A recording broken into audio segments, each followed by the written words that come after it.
So this is exactly what I would do if I were broke again. I say again because when I was 20 years old, I had almost $30,000 in credit card debt, and within 18 months, I was able to turn it around, get out of debt. But not only that, I went on to go build a multi-million-dollar business, which I sold from last year. I've gone on to go and build the life of my dreams, and it all started from the principles and the tactics in this video. So that's what I want to give to you. It's going to be a long one, so get out a notebook and enjoy. Hey guys, it's Kevin. Welcome to the video. So I do videos on like the inner alchemy to create the business and the life of your dreams. If that's something that you're into, you should definitely subscribe. We've got lots more videos like this coming. All right, so debt. We got to talk about debt. This is likely going to be a big video. We're going to cover a lot of topics from the very beginning of what you should do in the first stage when you want to get out of debt to bring you along the journey towards financial freedom. Not only just paying off your debt, but then actually creating the life and the financial abundance that you want. So we're largely going to focus on the things that you can do right now to get yourself out of debt, but a lot of these concepts will carry over to make you successful and will make you more money and will bring in financial abundance to you. So a lot of this video comes from personal experience. I'm not just making things up that I pulled from random parts of the internet. These are actual things that I did to go from, like I said, $30,000 in credit card debt, which I'm kind of cringing at saying that, but I know that some other people have it a lot worse, but still $30,000 to getting out within 18 months.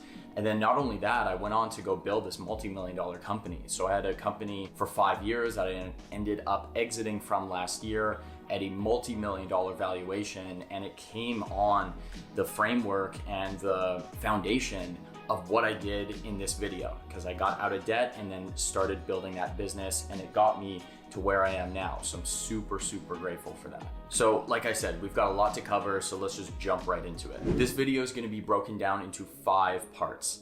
The first is mental, the second is the truth check, the third is liabilities, then we move on to assets, and then finally I'll give you some daily practices to bring you along the journey towards financial freedom and paying off your debts. So let's just get into it. This is section number 1, the mental game of getting out of debt. So the first thing that I want to recognize is the mental position that you're in when you think about debt. I know exactly where I was when I had all that debt, the feeling that was going on up here, but also in here when I would think about money and debt. And I would put it off for months. I would not even want to address it because of how high the anxiety was for me. So if that's where you're at right now, and even clicking on this video made you a bit anxious, I completely understand.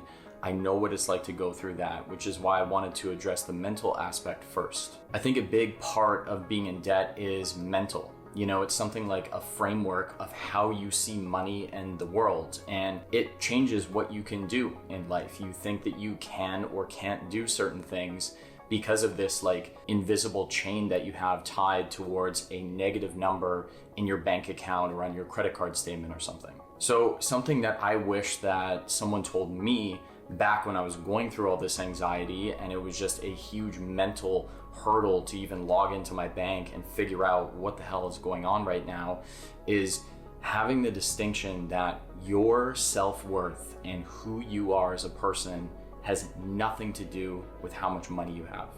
You are a great person. You have value. In fact, you have all the power in the world to do anything that you want, regardless of how much money you owe or how much money you have in the bank account. So it's super important to not mentally and emotionally attach yourself to the negative number. You are not your debt. The debt is simply a problem. I know it's uncomfortable. I know it's giving you anxiety or other harsh feelings, but it's just something that we have to overcome. It doesn't have anything to do with you or your self-worth. It's just something that we have to get through. Which leads me on to the second part of the mental game, which is being honest with yourself and recognizing how you got into this position in the first place. So there's a saying that I love, I've said it in other videos before, where you don't have to be honest with everyone, but you do have to be honest with yourself. And there is no more true case than when it comes to debt, because at the end of the day, it's your debt, and only you have the responsibility and the power to be able to pay it off. So I want you to think of it this way. We've got a quadrant and there's making and there's spending. So you can spend a lot and make a lot. You can spend a little and make a lot. You can make a lot and spend a little, and you can make a little and spend a little. So there's a different combination of making and spending. If you look at this, there's only one quadrant that can work, and it's the one where you make a lot and you spend a little. You obviously want to make more money than actually goes out the door, because then you won't be in debt. Debt is the opposite, where you're making a little and you're spending a lot, or maybe you're making a lot but you're still spending a lot. So it depends on what money comes in, but more importantly, what money goes out. So this quadrant's definitely something that I can do like a more in-depth video on. So if you're interested, let me know in the comments, but we've got a lot to go through in this video. So I want to keep moving and we'll get on to the next section. And that section is the truth check, number 2. So now what we want to do is we want to figure out, is our debt growing? Is it getting better or worse? Because ultimately, regardless, we still need to fix the problem, but we need to understand how much momentum is behind the debt. Is it spiraling out of control, or is it something that's just sitting there, like kind of like an anchor, kind of chained to you that you need to get rid of? Or is it slowly getting better that, that's a good thing, but it's still creating that anxiety and that feeling that's, holding you down? So one thing that I want you to do is map out the previous 6 months. So look at how much money you made in each of the last 6 months, and look at how much money you spent, and you can look at the difference between the two, but also take the total amount of debt that you are owing in each of those months. Is the debt growing over time, or is it staying the same, or is it going a little bit lower? Or also, depending on how much money you've got coming in, you can see the differences of maybe you made a bunch of money, but you actually only spent too much, and that's why your debt grew, or it stayed the same. You can kind of start to piece together the story of just the last 6 months of how much money you've made and spent, and then what your debt looked like as well. So the way to tell this story is to look at your spending. All you've got to do is map out the last 6 months, put the dates on there, look at how much money you made in each month, put that at the top, then look at how much money you spent in each month, and then look at the total amount of debt owing. You should be able to find that whether it's on your bank or your credit card website or wherever it is, but you want to be able to see over time, is it getting better or is it getting worse? Because obviously we still need to fix it regardless, but you're gonna wanna know if it's trending up and if it's getting worse over time. Maybe sometimes it's staying the same, where you're still putting in money, you're paying it down, or at least you feel like you're paying it down, but it's really staying the same because the interest is just accruing each month. Or maybe you're actually paying it off, but it just feels like it's gonna take forever and it's kind of discouraging. Trust me, I know this can be really difficult to do, especially when you look at the numbers, because the numbers don't lie. You can actually physically point and look and say, I did that. But ultimately, this is super, super important because you've got to accept a bit of responsibility for this. And ultimately, that's the number that we've got to fix at the end of the day. So try not to judge it, try not to feel too bad about it. We just need to look at the truth, no matter how good or bad it is. Once you can actually look at the truth and see the number of how much is owing, and if it's gotten worse or better over the last 6 months, you'll be able to understand the position that you're in and just accept responsibility that this is our starting point. This is what we've got to fix, and we've got to make changes and decisions from now on that's going to fix this problem. All right, so now moving on, we're going to be in section 3, talking about liabilities. So now that you can see the truth of how your money problem came to be and exactly how negative it is and how you don't want it to be, now we're going to shift into abundance, and we're actually going to put into place things that you can do to change the circumstances and move you towards financial freedom. First, I want to quickly define liabilities. They're simply things that you spend money on that don't make you money back. And to clarify that, there's unnecessary ones and necessary ones. So a necessary liability is something like food or rent or clothing. I mean, you kind of need it to survive. It's like your basic things that you need in life. And unnecessary liabilities are things that you're spending potentially above your means that you don't necessarily need, and aren't making you money back. So for example, a big one that a lot of people do is they go out and get a car they can't afford. Yeah, it looks and feels great maybe in the moment, but it's a liability because every month you gotta shell out money to pay for that lease and insurance and gas and all the expenses that come with it, when it's not giving you anything back other than social status and the feeling on the inside of thinking that you're gonna feel better because you have a nice car. But that car isn't actually making you any money unless you're able to rent it out, and you might be able to kind of turn that liability into an asset, although assets are something that we're gonna talk about later on in the video. So now I wanna dig into spending. So there's kind of like three circles or categories that you want to put your spending in. So the first is essentials, the second is investments, and then the third is anything that's left over, you pay off your debts. Obviously, you need money to live, and you need to pay your rent or your mortgage, you need to have food, you need to have clothing, you need to have your basic life taken care of.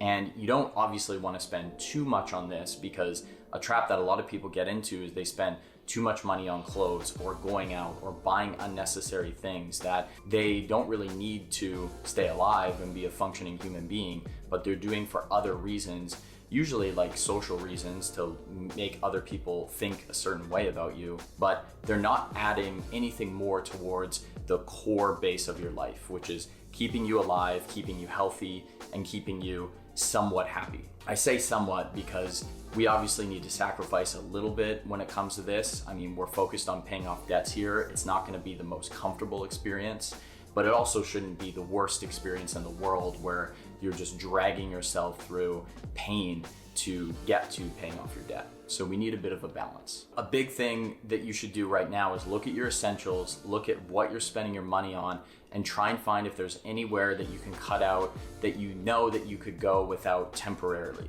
And I think realizing that it's temporary is super, super important, because the whole thing now is we're gonna change our life to make us go from broke and in debt to paying off that debt and then getting financial freedom.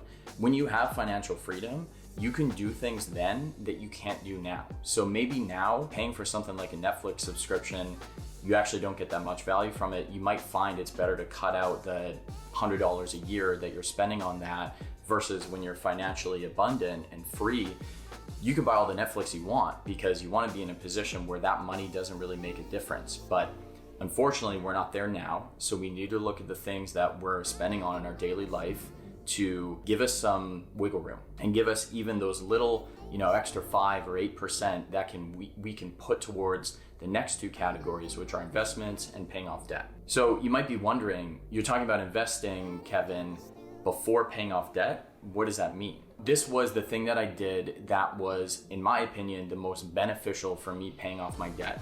A lot of people talk about that you need to scrape together all your money and you just need to fuel it into your debt, and you do that for long enough, eventually you pay it off. And that's true, but I personally don't think that's the best way to do it, because you're creating a very slow engine of getting there. It's like taking the train across the country or even walking across the country. There's better ways to do it. You can fly, you can drive. So how can we look at debt the same way? How can we go from one side of the country to the other in a quicker way rather than doing it the slow way? And one of the ways that I found is super beneficial and just really smart is you take a little bit of money, not too much, but enough where you can invest in yourself even when you're in debt. So even though you've got money owing to a bank or some company or some other entity that isn't you, that means that you're in debt, you're not taking all of your extra income and giving it to them, because trust me, the bank or the credit card company or whoever is not crying to sleep at night wondering why you haven't paid them back. They've got millions of people that haven't paid them back. Trust me, they're gonna be fine. We need to focus on you and your situation.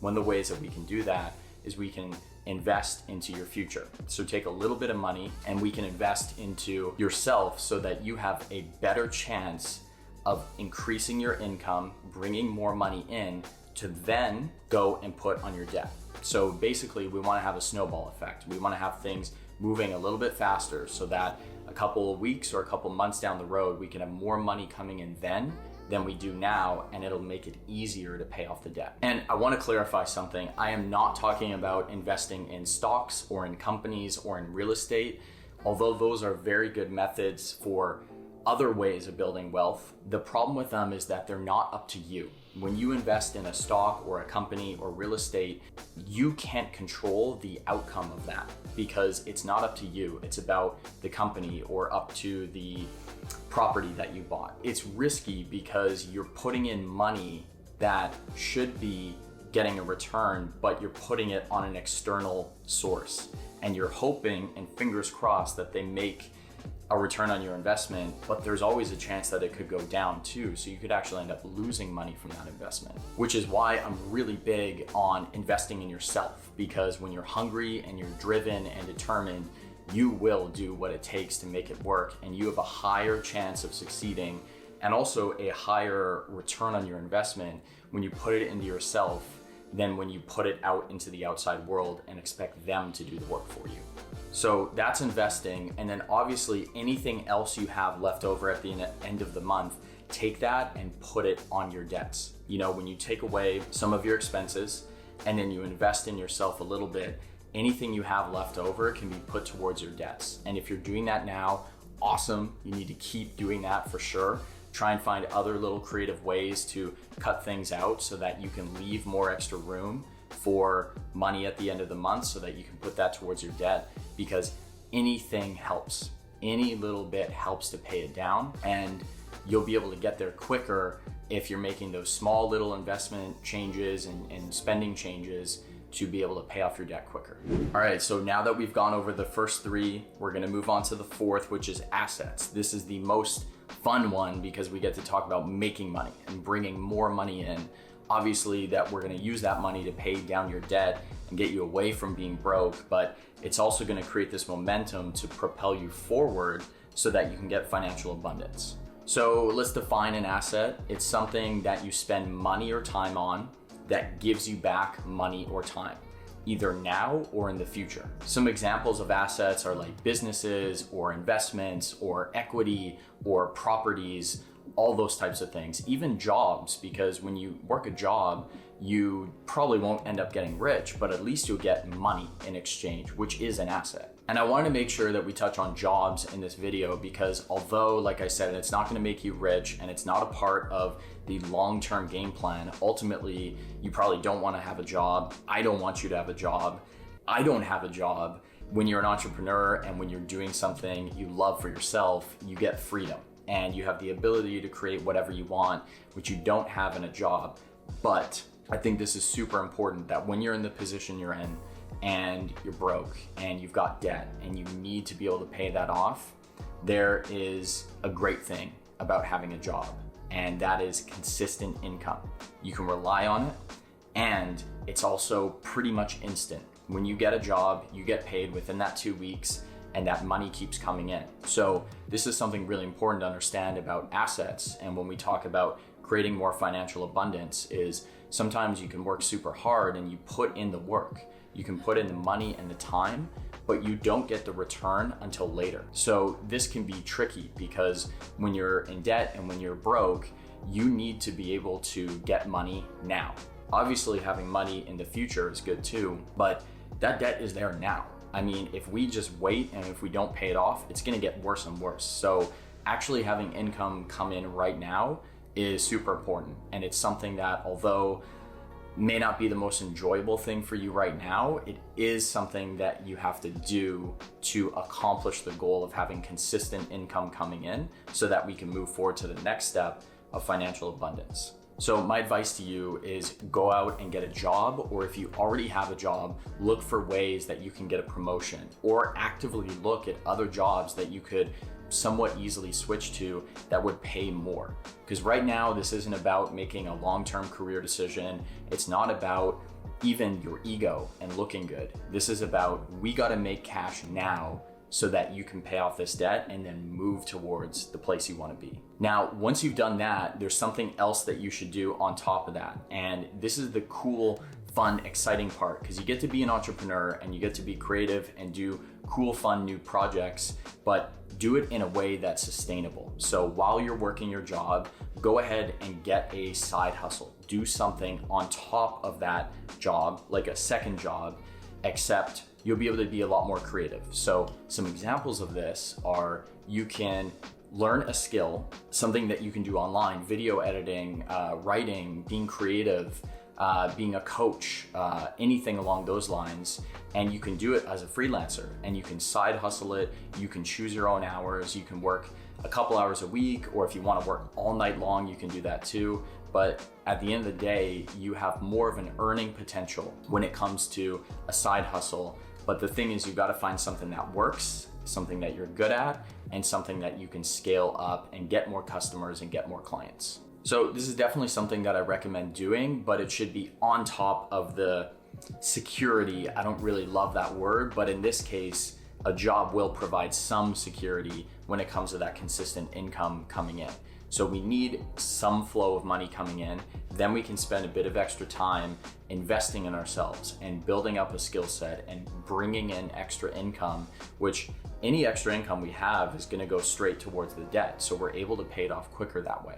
And finally, one more thing I wanted to mention about assets is time is an asset. And this is something, a lot of people look at money and income as an asset, but look at your time and actually do an audit on where are you spending your time. Because if you're spending 3 hours or 4 hours a night watching Netflix or browsing YouTube and spending time doing things that aren't bettering you, you can actually take those activities out and place in an activity that's gonna earn you money. So if you're watching 3-4 hours of Netflix a night, stop doing that, go learn a skill. You can go sell that skill to someone else, like video editing or doing creative photos or writing or something. Go get some clients, go get some paying customers.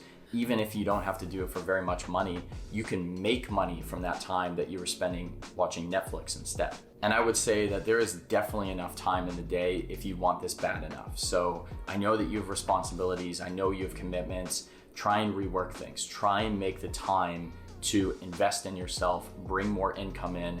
That way you will be able to pay off your debt. And once you get to that point, you'll be able to rework how you want to spend your time, because you won't have this burden of paying back all this extra money to the bank or credit card company. Okay, so you remember in the beginning of the video when I talked about what I did exactly to get $30,000 out of debt? Well, this is it. So here's the story.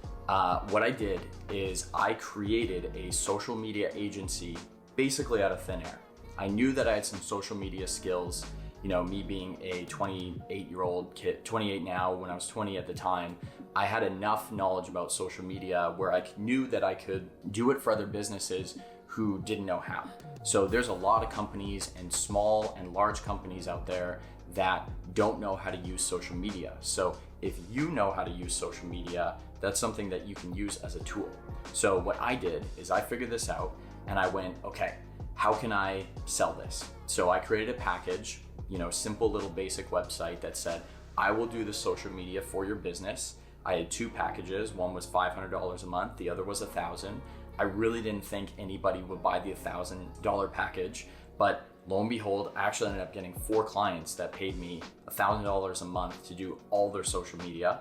And the $500 a month package was kind of the same thing, but it was a little bit less in terms of features and my involvement. Then what I did is I went and found a business coach who had coached other businesses and had a list of them.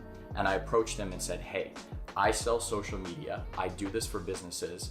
If you let me pitch your clients, I will give you 50% of, I think it was the first month's commission. So if I sold a $1,000 package, I would give him $500 for the first month. And then a month 2, I would make the full $1,000 from there. So he ended up saying yes to that. I pitched his audience and said, hey guys, let me do your social media for you. And what's amazing is I had 12 people sign up. So these 12 people became my clients. A lot of them paid $500 a month. The other ones paid $1,000 a month. And they didn't stay super long. They stayed between 4 and 6 months with me before they decided to move on and do the social media themselves. But this was the huge key in me being able to pay off all this debt, because now I had all this income coming in and I was only spending 20, maybe 30 hours a week running their social media accounts for them, because keep in mind, these businesses had no presence. They didn't know what to do. So they were starting from the ground level and I just brought them up to here. So I still provided value for them. And then after our relationship ended, they were able to move on and grow their business on social media. So I know that might sound like a lot of work, especially if you've never started a company before or pitched someone or done sales. And trust me, it was super, super scary. It was something that I kind of crap my pants before each time I jumped on the phone with a client to sell them my services. But if I can do it, especially as a first-time kid when I was 20, I totally believe that you can do it. And even if you don't want to start there, because I know that can be kind of challenging and seem like it's daunting, there's something else that you can do to get a similar effect without having to go and create the whole company and the offer and go pitch clients.